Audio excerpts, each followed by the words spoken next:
Oi, pessoal, mais uma aula do nosso tópico de Terra e Universo.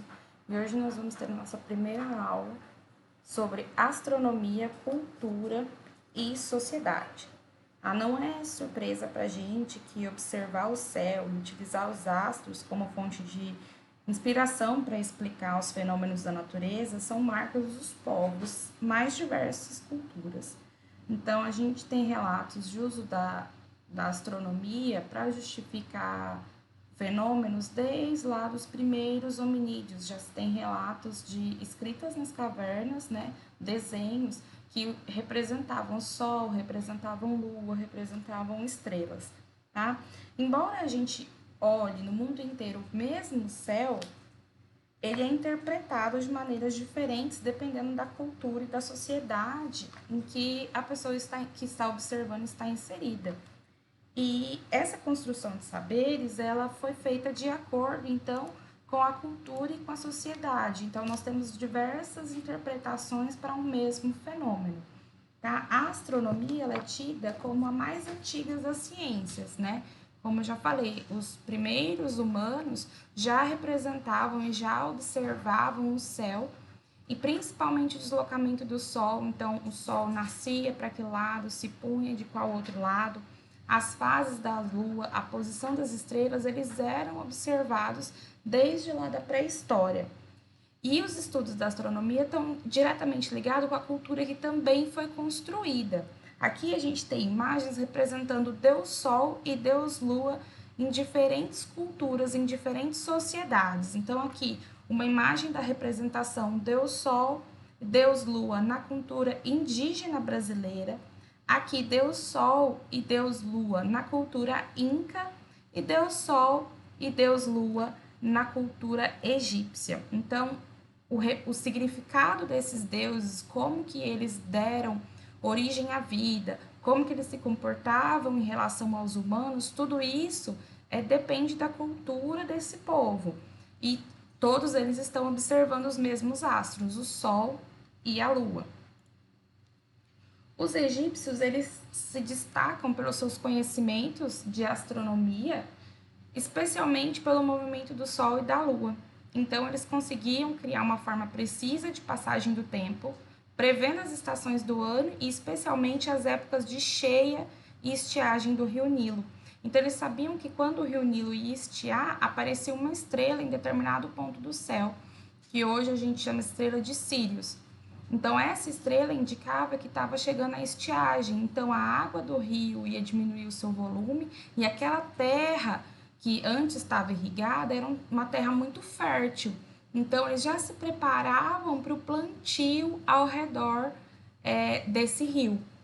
E aqui é uma imagem que foi encontrada no templo de uma rainha, que é a imagem no teto que representava o céu, para onde, teoricamente, ela iria.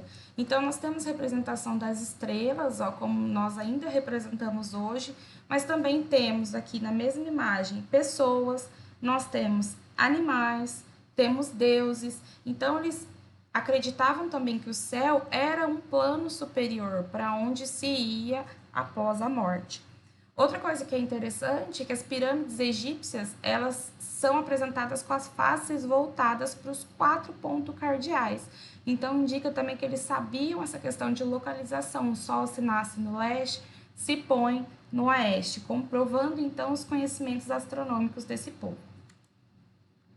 Na China, também se tinham muitos registros antigos de astronomia. Então, em 2137 a.C. já se tinham registros sobre eclipses, cometas. Então, eles foram os primeiros que falaram que o cometa era uma estrela que tinha uma cauda e essa cauda sempre apontava para a direção do Sol. Falavam sobre estrelas e, inclusive, sobre a explosão de uma supernova que deu origem a uma constelação, se não me engano, de Caranguejo. Em 300 anos antes de Cristo já se conhecia a posição de 1464 estrelas, e esse aqui é um mapinha que representava a posição dessas estrelas lá nessa época. Tem alguns registros foram perdidos porque o imperador em algum ano mandou queimar, mas essas imagens aqui são todas retiradas de livros chineses originais, não são tão antigos, já são de depois de Cristo, mas mostram como eles faziam na mão um mapeamento das estrelas, né, e a posição em que elas estariam em relação à Terra e a posição da Terra em relação ao Sol.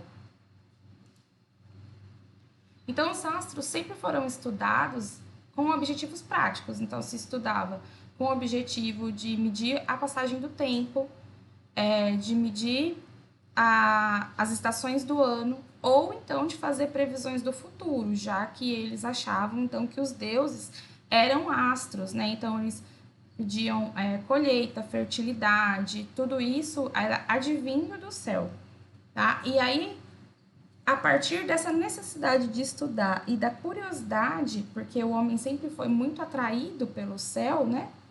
Origina-se a astronomia, que é o estudo das observações dos astros, seus movimentos e teorias sobre a origem e a evolução desses astros.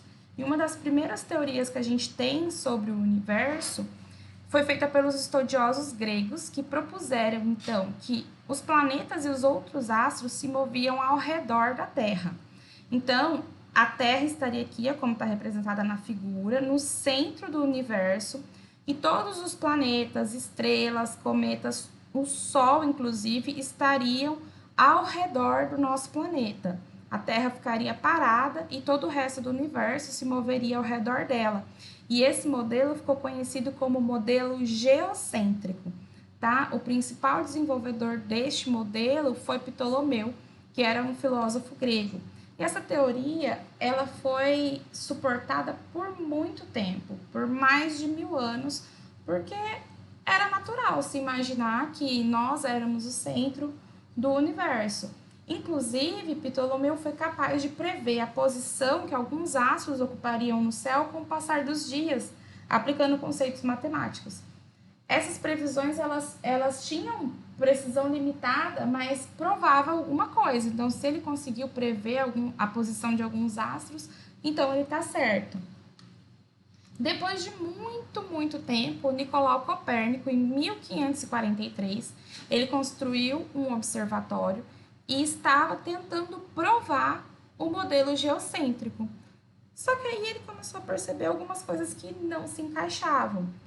Então, ele acabou propondo um novo modelo. Então, depois de muitas investigação, ele conseguiu construir o modelo heliocêntrico, onde o Sol está no centro do sistema solar. Na época não se conhecia outro sistema, então o universo era o nosso sistema solar, e os outros planetas, inclusive a Terra, se moviam ao redor deste Sol.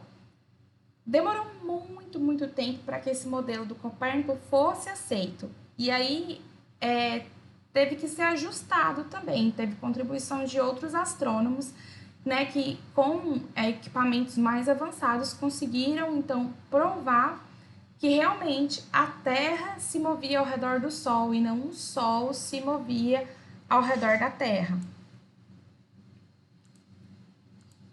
Por hoje é só, então bons estudos. Não se esqueçam de ler as páginas do livro indicado e enviar as atividades no fórum até o meio-dia de amanhã. Tchau!